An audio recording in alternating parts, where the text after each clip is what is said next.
Hi everyone, kinematics में आगे बढ़ते हुए आज हम रिलेटिव मोशन की स्टडी करेंगे। रिलेटिव मोशन का मतलब होता है किसी भी चीज के रिस्पेक्ट में अगर हम मोशन को ऑब्जर्व करें तो उसे हम रिलेटिव बोलते हैं।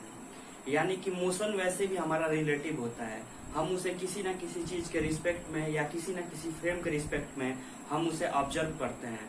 यानी अगर मोशन हो रहा हो तो वहां पे ऑब्जर्वर का होना जरूरी है। तो आज हम रिलेटिव मोशन की स्टडी करेंगे। देखिए, अगर ये हमारा कोई फ्रेम है और इसमें यहाँ पर कोई हमारा ऑब्जर्वर है, ठीक है, और यहाँ पे कुछ चीजें हो रही हैं या कोई मोशन हो रहा है, तो हम इस ऑब्जर्वर के रिस्पेक्ट में यहाँ पे जो भी हो रहा है उसे हम क्या करेंगे, उसका कैलकुलेशन करेंगे। तो अगर ये हमारा कोई फ्रेम है, कोई हमारी बॉडी है, बॉडी ए से लेकर बी की तरफ गई तो ए उसका एक पोजीशन वेक्टर हो जाएगा आर ए क्या हो जाएगा हमारा ओरिजिन 0,0,0। और इस फ्रेम में जो हमारा ऑब्जेक्ट ए है वो यहाँ पे होगा जिसका पोजीशन वेक्टर होगा आर ए।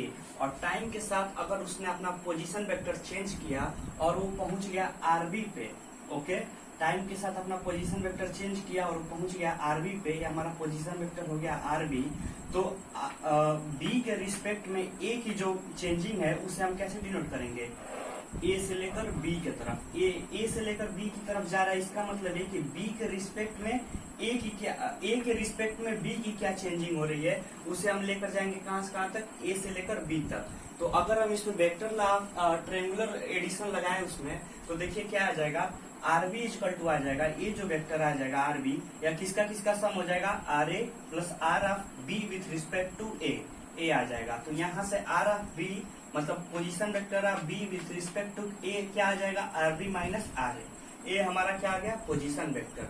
तो रिलेटिव मोशन में हम रिलेटिव पोजीशन, रिलेटिव वेलोसिटी और रिलेटिव एक्सेलरेशन इन तीनों की स्टडी करेंगे।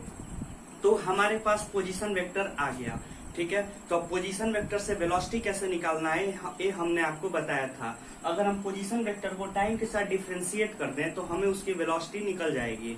तो आइए पोजीशन वेक्टर को टाइम के साथ डिफरेंशिएट करते हैं। तो dr बाई dt किसके बराबर हो जाएगा, वेलोसिटी या B with respect to A. अगर इसे टाइम के साथ डिफरेंशिएट कर दें, R of B with respect to A is equal to D by D T R of B minus D by D T R of A. तो ये हमारा क्या आ जाएगा, वेलोसिटी आ जाएगा बी के रिस्पेक्ट में ए का, जो आ जाएगा वी बी माइनस वी ए।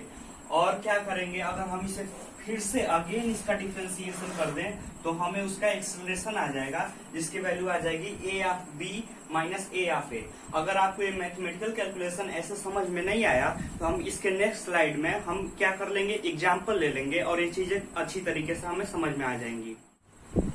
तो हम छोटे छोटे एग्जाम्पल को लेके हम रिलेटिव मोशन क्या होता है उसको हम यहाँ पे समझते हैं। अगर ये हमारा कोई मैन है या मान लीजिए कोई बॉय है, ये हमारा कोई बॉय है जो 5 मीटर पर सेकेंड से इस डायरेक्शन की तरफ मूव कर रहा है, ठीक है, और इसके पीछे से जो हवा है वो 3 मीटर पर सेकेंड से इसी के पीछे से ऐसे चल रही है। तो अगर कोई यहाँ पे बैठा हो आदमी, यहाँ पे कोई आदमी बैठा हो तो उससे इसकी वेलोसिटी क्या इसको समझ में आएगा। पहले तो ये 5 मीटर पर सेकेंड से इधर से चल रहा था, पीछे से हवा इसको 3 मीटर पर सेकेंड का सपोर्ट दे दी, तो जो यहाँ पे बैठा होगा उससे क्या समझ में आएगा कि 8 मीटर पर सेकेंड से ये दोनों ऐड हो जाएंगे आपस में, उसे समझ में आएगा कि 8 मीटर पर सेकेंड से इधर की तरफ मूव कर रहा है। ऐसे ही अगर यहाँ पे ये आदमी 5 मीटर पर सेकेंड से इस डायरेक्शन में मूव कर रहा है और हवा जो है 6 मीटर पर सेकेंड से इधर मूव कर रही है, तो यहाँ पे जो बैठा रहेगा उसे समझ में आएगा कि आदमी क्या हो रहा है, 5 माइनस 6, आदमी की वेलोसिटी क्या हो जाएगी 5 माइनस 6 यानी -1 मीटर पर सेकेंड। इसका मतलब ये हो जाएगा कि यह इस डायरेक्शन के बजाय इस डायरेक्शन में 1 मीटर पर सेकेंड से मूव कर रहा है। ये -1 का मतलब क्या हो गया, इसने अपनी डायरेक्शन चेंज कर ली। इसके पहले ये अपनी डायरेक्शन इधर था और इसके बाद इसने अपनी डायरेक्शन क्या बदल ली, इधर कर ली। ये उसको ग्राउंड फ्रेम में ये उसको कैलकुलेशन मतलब उसको ये वेलोसिटी समझ में आएगी। और इसके बाद से अगर हम नेक्स्ट एग्जांपल लें तो यहाँ पे देखते हैं कि ये हमारा ऑब्जेक्ट ए है जो 10 मीटर पर सेकेंड से इधर की तरफ मूव कर रहा है, और ये ऑब्जेक्ट बी है जो 2 मीटर पर सेकेंड की तरफ से इधर की तरफ मूव कर रहा है। तो अगर ऑब्जेक्ट ए पर कोई आदमी बैठा हो, ठीक है, तो उसे ऑब्जेक्ट बी की क्या वेलोसिटी उसे फील होगी, क्या वेलोसिटी उसे महसूस होगी, आइए देखते हैं। तो अभी मैंने आपको बताया था कि velocity of A with respect to B क्या होता है, velocity of A minus velocity of B. तो अगर आपको कुछ नहीं आता तो आप सिंपली ये फार्मूला लगा सकते हैं। वेलोसिटी ऑफ ए कैसे हो जाएगा, वेलोसिटी ऑफ ए क्या हो जाएगा हमारा, वेलोसिटी ऑफ ए हो जाएगा 10 मीटर पर सेकेंड। अब क्या करें आप कि इस डायरेक्शन को आप पॉजिटिव ले लें और पीछे वाले डायरेक्शन को आप नेगेटिव ले लें। आप कुछ भी ले सकते हैं अपने हिसाब से, क्योंकि ये थोड़ा अच्छा होता है कि राइट हैंड साइड को हम पॉजिटिव लें और लेफ्ट हैंड साइड को हम नेगेटिव लें। तो velocity of A with respect to B, क्योंकि हम ए के रिस्पेक्ट में बी की वेलोसिटी देख रहे हैं, तो क्या हो जाएगा V A minus V B. अगर यहीं पे पूछा जाए velocity of B with respect to A तो क्या हो जाएगा V B minus V A. लेकिन क्वेश्चन में पूछ रहा है कि velocity of A with respect to B क्या होगा, तो हो जाएगा V A minus V B. तो वी ए क्या हो जाएगा प्लस 10 मीटर पर सेकेंड, ठीक है। और वी बी हमारा क्या हो जाएगा, ए भी इसी डायरेक्शन की तरफ मूव कर रहा है 2 मीटर पर सेकेंड से, तो ये भी हो जाएगा प्लस 2 मीटर पर सेकेंड। तो V A minus V B क्या हो जाएगा, V A minus V B हमारा हो जाएगा 8 मीटर पर सेकेंड। इसका मतलब ये है कि यहाँ पे जो आदमी बैठा होगा उसे इसकी वेलोसिटी क्या समझ में आएगी कि 8 मीटर पर सेकेंड, और यहाँ पे क्या आ रहा है पॉजिटिव 8 मीटर पर सेकेंड से इधर की तरफ मूव कर रहा है। अच्छा, अब यहाँ पे एक आदमी है जो 10 मीटर पर सेकेंड से इस डायरेक्शन में मूव कर रहा है, और ये जो बंदा है ये 2 मीटर पर सेकेंड से इधर की तरफ मूव कर रहा है। दोनों अपोजिट डायरेक्शन में, एक दूसरे का अपोजिट डायरेक्शन में मूव कर रहा है।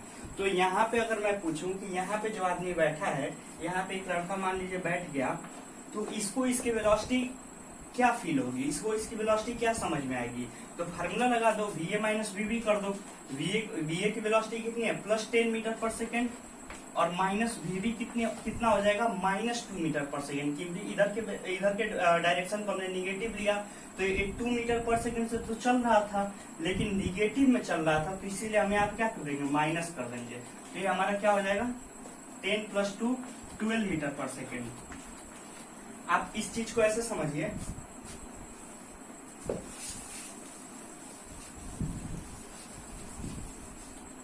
अब देखिए, अब यहाँ पे कोई ऑब्जेक्ट है, ठीक है, यहाँ पे कोई ऑब्जेक्ट है जो 10 मीटर पर सेकेंड से इधर मूव कर रहा है, और यहाँ पे कोई ऑब्जेक्ट है जो इधर ही 10 मीटर पर सेकेंड से मूव कर रहा है। तो अगर मैं ए बोल दूं इसको, बी बोल दूं इसको, तो velocity of A with respect to B क्या हो जाएगा, velocity of A with respect to हो जाएगा हमारा 10 प्लस 10 माइनस ऑफ इधर डायरेक्शन को क्या लेंगे हम निगेटिव माइनस 10, यानी 20 मीटर पर सेकेंड। अब ऐसे समझो कि ऐसा जिसके रिस्पेक्ट में हमको देखना है, देखिए इसका एक और तरीका है, जिसके रिस्पेक्ट में हमें देखना है उसे हम क्या कर देंगे रेस्ट पे कर देंगे, और जिससे देखना है उसकी डायरेक्शन को अपोजिट करके हम उसमें ऐड कर देंगे। ये ऐसे देखिए, जिसके रिस्पेक्ट में हमें देखना है उसे हम क्या कर देंगे रेस्ट पे कर देंगे। तो रेस्ट पे कर देंगे तो वेलोसिटी ऑफ बी क्या हो जाएगा हमारा, इसको रेस्ट पे कर देंगे, इसको हम यहाँ पे रोक देंगे, ठीक है, इसको रोक देंगे ऐसे, क्या कर देंगे इसको, जिसके रिस्पेक्ट में देखना होता है हम उसे रोक देते हैं, और जहां से देखना होता है उसके डायरेक्शन को अपोजिट करके हम उसमें ऐड कर देते हैं। तो अगर ये 10 मीटर पर सेकेंड से इधर मूव कर रहा है और ये 10 मीटर पर सेकेंड से इधर मूव कर रहा है, तो जिसके रिस्पेक्ट में देखना है माइनस ऑफ माइनस 10 यानी 20 मीटर पर सेकेंड। ऐसे आप देख लें, 10 मीटर पर सेकेंड से इधर मूव कर रहा है और ये भी 10 मीटर पर सेकेंड से इधर मूव कर रहा है। तो अगर इसकी वेलोसिटी इसके रिस्पेक्ट में देखें तो velocity of A minus velocity of B, तो वेलोसिटी ऑफ ए क्या है प्लस 10 और ए क्या है प्लस 10, ए भी तो इधर ही है प्लस 10, तो इसको क्या आ जाएगा 0, यानी इसको लगेगा कि ए भी मेरे साथ साथ चल रहा है, इसको इसकी कोई भी वेलोसिटी महसूस नहीं होगी। तो ये हो गया हमारा रिलेटिव वेलोसिटी। अब इसमें दो तरीके की प्रॉब्लम होती है, एक होता है रिवरमैन प्रॉब्लम या रिवर बोट प्रॉब्लम, और दूसरा होता है रेनमैन प्रॉब्लम, यानी रेन पानी गिर रही हो तो हमें छतरी किस डायरेक्शन में लगाना हो, अम्ब्रेला किस डायरेक्शन में लगाना हो, हमें उसको कैलकुलेट करना होता है, जिसको हम नेक्स्ट वीडियो में 1 by 1 करके कैलकुलेट करेंगे। Thank you.